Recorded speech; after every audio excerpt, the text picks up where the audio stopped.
हाँ जी बेटा, अब हम आगे देखते हैं अब्बासी रिवॉल्यूशन, अब्बासी क्रांति। इस रिवॉल्यूशन में बेटा जो मुस्लिम पॉलिटिकल यूनिफिकेशन है उसको सेंट्रलाइज करने में उनको जो उम्मत को हैवी प्राइस पे करने पड़े। कैसे?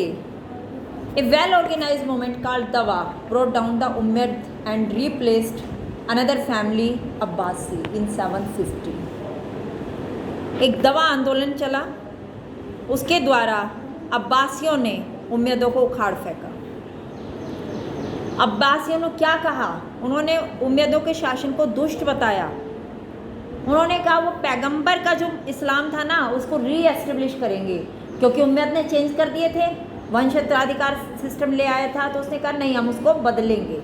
जो पैगंबर ने कहा था वो चीज़ें बदल दी उम्मद ने, तो अब्बासियों ने अब क्या कहा कि नहीं अब हम इसको दोबारा री-एस्टेब्लिश करेंगे, इसका पुनर्निर्माण करेंगे।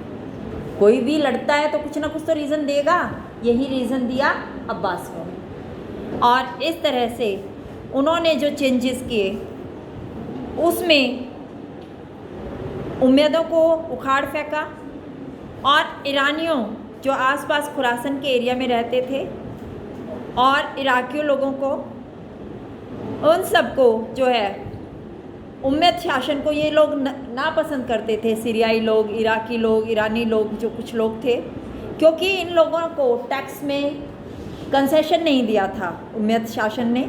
अब अब्बासियों ने इनको साथ लिया और उम्मद शासन को उखाड़ फेंका।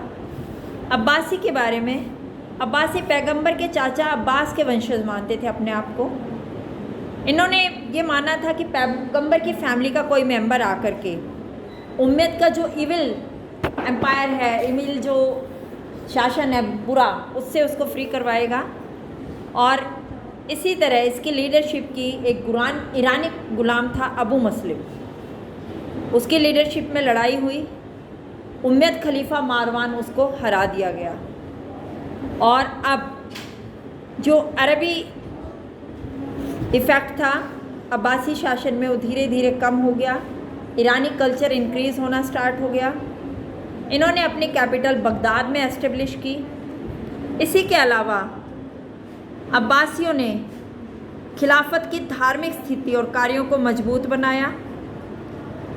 इन्होंने इस्लामिक इंस्टीट्यूशंस और स्कॉलर्स को प्रोटेक्ट किया, लेकिन इन्होंने एडमिनिस्ट्रेशन और एम्पायर की नीड्स को फुलफिल करने के लिए जो स्टेट है उसका सेंट्रल स्ट्रक्चर उसको मजबूत रखने के लिए उम्मद के कुछ मेथड्स को भी अडॉप्ट किया। उसमें क्या था? उन्होंने उम्मदों की शानदार शाही वास्तुकला और जो कोर्टियल सेरेमनीज थी, राज दरबार की जो समारोह की ट्रेडिशंस थी, उनको कायम रखा।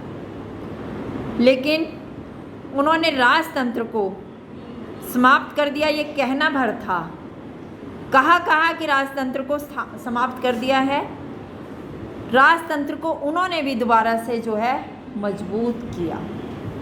ठीक है, स्टार्टिंग में यही था कि राजतंत्र को ख़त्म करेंगे, क्योंकि पैगंबर मोहम्मद के समय राजतंत्र नहीं था, लेकिन लास्ट में उम्मदों की परंपराओं को भी अपनाया और राजतंत्र को मजबूत किया। यहाँ तक आप